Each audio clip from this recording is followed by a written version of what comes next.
Welcome to Alpha classroom. இன்னைக்கு நம்ம class ரூம்ல 6ஆம் வகுப்பு தமிழ் கும்மி அப்படிங்கிற பாடலை படிக்க போறோம். இந்த பாடத்தினுடைய பயிற்சிகள் பார்க்கலாம்.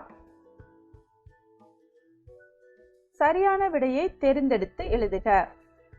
தாய்மொழியில் படித்தால் டேஷ் அடையலாம். தாய்மொழியில் படித்தால் மேன்மை அடையலாம். மேன்மை என்றால் உயர்வு அப்படின்னு அர்த்தம். தகவல் தொடர்பு முன்னேற்றத்தால் டேஷ் சுருங்கிவிட்டது. தகவல் தொடர்பு முன்னேற்றம் அப்படின்னா இன்ஃபர்மேஷன் டெக்னாலஜி. நிறைய டெக்னாலஜிக்கல் கேட்ஜெட்ஸ், அதாவது பொருட்கள் எல்லாம் நம்ம கையில் இருக்கு. இப்போ அதனால என்ன நடந்துச்சுன்னா மேதினி சுருங்கி விட்டது. மேதினி அப்படின்னா உலகம் அப்படின்னு அர்த்தம். உலகமே நம்ம கைக்குள்ள வந்துருச்சு அப்படின்னு சொல்றோமா, ஸோ அதுதான் மேதினி. 3வது கேள்வி, செந்தமிழ் என்னும் சொல்லை பிரித்து எழுத கிடைப்பது.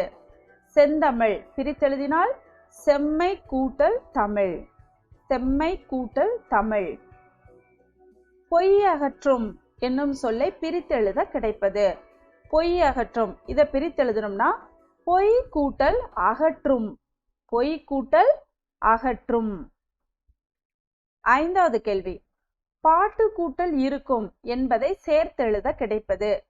பாட்டு கூட்டல் இருக்கும், பாட்டிருக்கும். பாட்டிருக்கும். 8 கூட்டல் திசை என்பதை சேர்த்து எழுத கிடைப்பது. 8 கூட்டல் திசை 8 திசை. 8 திசை இத்து போடணும்.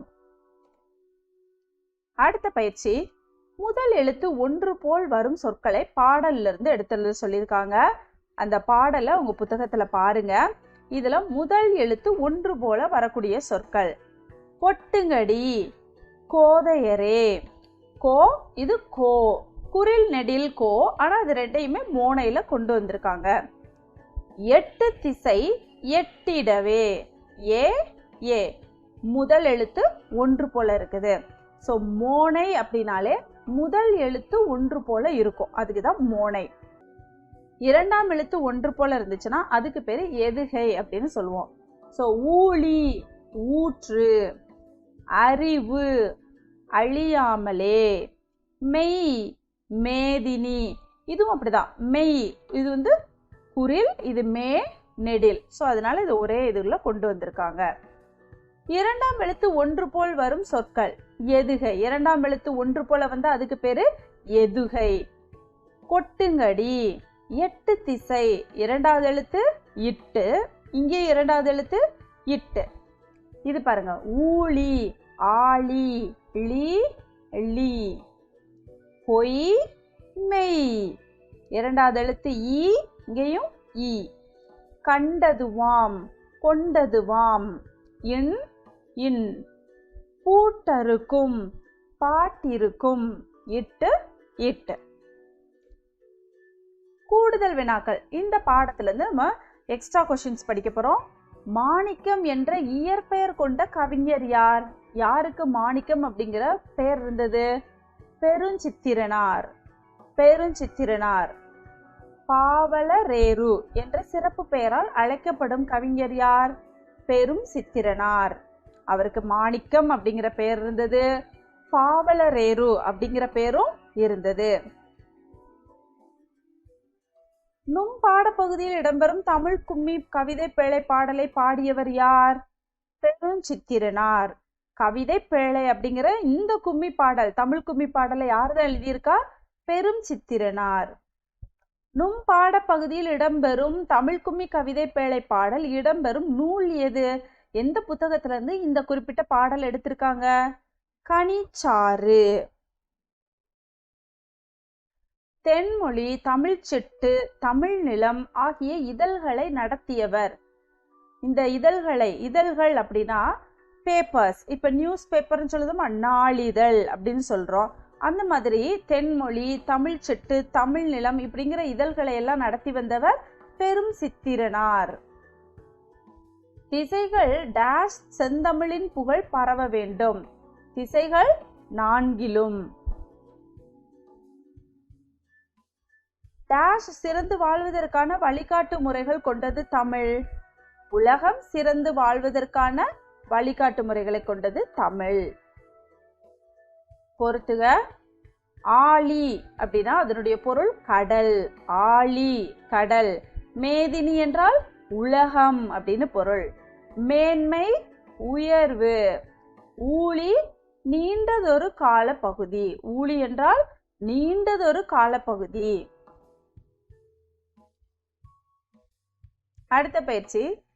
தனித்தமிழையும் தமிழுணர்வையும் பரப்பிய பாவலர் யார்? பெருஞ்சித்திரனார். 8 திசையிலும் டேஷ் புகழ் எட்டிடவே கும்மி கொட்டுங்கடி அப்படின்னு கொடுத்திருக்காங்க. செந்தமிழின் புகழ் டேஷ் பல நூறு ஆண்டுகளை கண்டது. தமிழ் மொழி. பொய்யாமை அகற்றும் மொழி நம் தமிழ் மொழி. உலகம் சிறந்து வாழ்வதற்கான வழிகளையும் காட்டும் மொழி நம் தமிழ் மொழி. அடுத்தது பாருங்க, பிரித்தெழுதுக. கொட்டுங்கடி. கொட்டுங்கள் கூட்டல் அடி. வழிகாட்டிருக்கும். வழிகாட்டு கூட்டல் இருக்கும். செந்தமிழ். செம்மை கூட்டல் தமிழ். ஊற்றெனும். ஊற்று கூட்டல் எனும். பாட்டிருக்கும். பாட்டு கூட்டல் இருக்கும். சேர்த்தெழுதுக.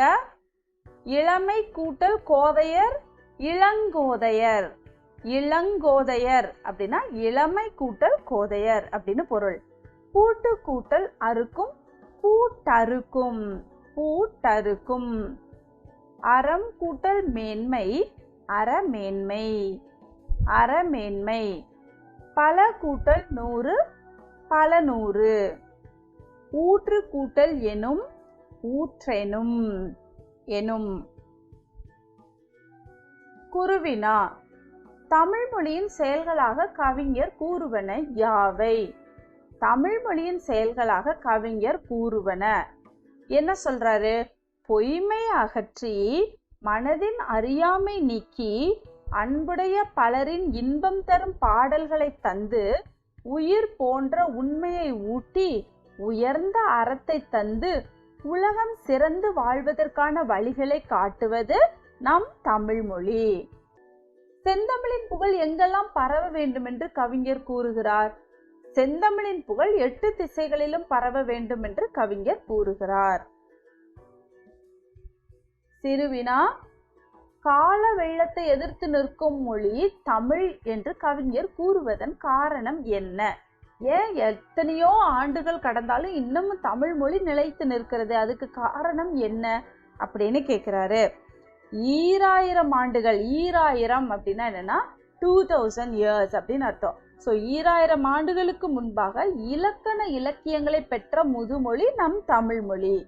சங்க இலக்கியங்கள் முதல் இக்கால இலக்கியங்கள் வரை பல இலக்கியங்களை கொண்டுள்ளது. லிட்ரேச்சர் நிறைய தமிழ் மொழியில புக்ஸ் இருக்கு. அவ்வாறு கண்டிருந்தும் தமிழ் மொழி சிதைந்து விடவில்லை. மாறாக பல மாற்றங்களை கண்டு வளர்ந்துள்ளது.